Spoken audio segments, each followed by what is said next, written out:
तुम्हारे साथ कभी ऐसा हुआ है? किसी से आर्ग्यूमेंट हो गया, तुम इंसल्ट होकर, गलत साबित होकर वहां से लौट आए और फिर रास्ते भर यही सोचते रहे, काश उस वक्त ये लाइन बोल दी होती, ये जवाब देना चाहिए था, या फिर उस पल दिमाग ही फ्रीज हो गया, समझ ही नहीं आया कि बोलूं क्या। लेकिन अब से ऐसा रिग्रेट कभी नहीं होगा, क्योंकि इस वीडियो में तुम मास्टर करने वाले हो the art of savage reply. अभी शायद तुम्हें समझ नहीं आ रहा होगा, तो पहले ये क्लिप देखो। कितने अवार्ड्स हैं तुम्हारे पास?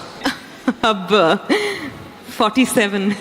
हाँ 47। और आपके पास? हाँ सर, आपके पास कितने अवार्ड होंगे? मैं अपने अवार्ड्स वगैरह नहीं गिनता यार। 155 है टू बी 155। शाहरुख, उसमें से खरीदे कितने आपने? इस वीडियो में आपने देखा कि शाहरुख खान ने विद्या बालन से पूछा, आपके पास कितने अवार्ड्स हैं? विद्या बालन ने मुस्कुराते हुए बहुत ही शांति से जवाब दिया, 47। फिर उन्होंने शाहरुख खान से वापस सवाल किया, और आपके पास कितने हैं? शाहरुख खान ने खुद को ऊपर दिखाने के इरादे से कहा, 155। लेकिन इसके जवाब में विद्या बालन ने बिना आवाज ऊंची किए मुस्कुराते हुए एक ऐसा सवाल पूछा जिसने पूरा माहौल पलट दिया, इनमें से कितने आपने खरीदे हैं? यही होता है एक स्मार्ट और सैवेज रिप्लाई। बिना गुस्सा किए, बिना अपमान किए, सिर्फ एक सवाल से सामने वाले को चुप करा देना। Smart timing, sharp words, complete emotional control के साथ यही वो टेक्निक्स हैं जो सेलिब्रिटीज, पॉलिटिशियन और हाईली इन्फ्लुएंशियल लोग यूज करते हैं।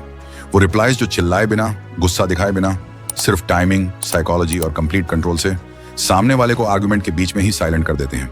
हॉस्टल हो, क्लास हो, ऑफिस हो या ग्रुप चैट, इंसल्ट हमेशा अचानक आती है। उससे पहले कि आप मेंटली रेडी हो, वो लाइन मार दी जाती है और उसी एक सेकंड में या तो आप फ्रीज हो जाते हो या गलत रिएक्शन दे बैठते हो। इसीलिए उस मोमेंट में शार्प पावरफुल रिप्लाई नहीं निकलता। Technique 1, reverse the attack. जब कोई तुम्हें शब्दों से अटैक करे तो उसकी बात पर आर्ग्यू मत करो, क्योंकि आर्ग्यूमेंट उसे पावर देता है। सैवेज लोग बहस नहीं करते, वो सामने वाले के शब्द ही वापस लौटा देते हैं। Salman, one last question this side. I apologize to intervene. One last question, Salman, this side.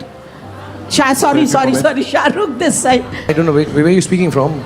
Shahrukh, this side. कहाँ हो कहाँ आप? यहाँ, On the I'm second literally row, sorry second row, right. because Lipika here. I'm literally sorry. Don't worry Deepika, it's all right. Lipika. Oh, I'm so sorry Deepika. Reporter ने शाहरुख खान को गलती से सलमान खान कह दिया। ये वो पल था जहां ज्यादातर लोग या तो गुस्सा करते या सफाई देने लगते, लेकिन शाहरुख खान ने क्या किया, उन्होंने रिपोर्टर का नाम ही उसी अंदाज में गलत बोल दिया। लिपिका से दीपिका, ना आवाज ऊंची ना एटीट्यूड, सिर्फ एक स्माइल, बस गेम ओवर। यही होता है रिवर्स अटैक, बिना गुस्सा खोए, बिना रिस्पेक्ट गिराए और बिना अपनी वैल्यू एक्सप्लेन किए। सैवेज रिप्लाई का मतलब इंसल्ट करना नहीं होता, मतलब सामने वाले को उसके ही शब्दों के जाल में फंसा देना होता है। जब तुम ऐसा करते हो तो तुम जीतते नहीं हो, तुम डोमिनेट करते हो। Technique 2, act like you don't care. जब कोई तुम्हें प्रोवोक करे तो सबसे बड़ी गलती होती है उसे सीरियसली लेना। एग्जाम्पल सुनो। सॉरी यार, थोड़ा लेट हो गया, पर तेरा वेट कौन कर रहा था? सॉरी यार, थोड़ा लेट हो गया, पर तेरा वेट कौन कर रहा था? लाइन छोटी है लेकिन मैसेज ब्रूटल है। तू मेरे प्रायोरिटी लिस्ट में ही नहीं है। याद रखो, सामने वाला जो भी बोलता है उसका असली गोल होता है तुम्हें हर्ट करना, तुम्हें रिएक्ट करवाना, तुम्हें इमोशनली वीक दिखाना, और जिस दिन तुम रिएक्ट कर गए उसी दिन तुम हार गए। तुम्हें दिखाना है कि उसकी बात तुम्हें छूती भी नहीं, उसकी ओपिनियन तुम्हारी वैल्यू डिसाइड नहीं करती। स्माइल करो, हल्की हंसी या फिर कंप्लीट साइलेंस। जब तुम शांत रहते हो तो सामने वाला खुद से लड़ने लगता है और वही असली डोमिनेशन है। Technique 3, accept and counter. जब कोई तुम्हें नीचा दिखाने की कोशिश करे तो इंस्टिंक्टिवली डिफेंड मत करो, क्योंकि डिफेंस दिखाता है कि बात तुम्हें चुभ गई। सैवेज लोग पहले एक्सेप्ट करते हैं और फिर उसी बात को अपने फेवर में वेपन बना लेते हैं।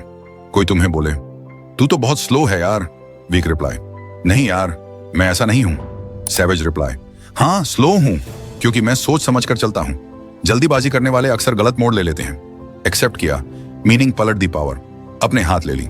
जब तुम सामने वाले की बात एक्सेप्ट कर लेते हो, वो तुम्हें कॉर्नर नहीं कर पाता, वो तुम्हें डिफेंसिव नहीं बना पाता, बल्कि उसका अटैक कलैप्स हो जाता है, उसका ईगो कंफ्यूज हो जाता है और नैरेटिव तुम्हारे कंट्रोल में आ जाता है।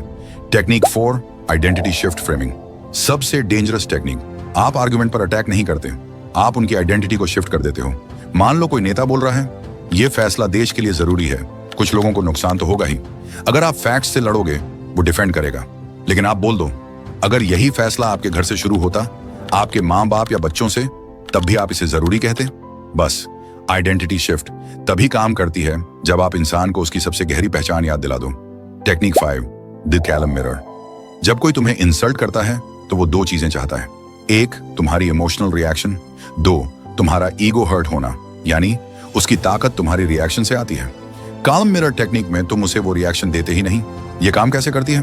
तुम लड़ते नहीं, एक्सप्लेन नहीं करते, खुद को सही साबित नहीं करते, बल्कि उसी सेंटेंस को उसी टोन में बिल्कुल इमोशन फ्री वापस बोल देते हो और फिर चुप हो जाते हो। मान लो ऑफिस में कोई तुम्हें सबके सामने बोलता है, तू तो काम में बहुत वीक है। अब कॉमन रिप्लाई क्या होता?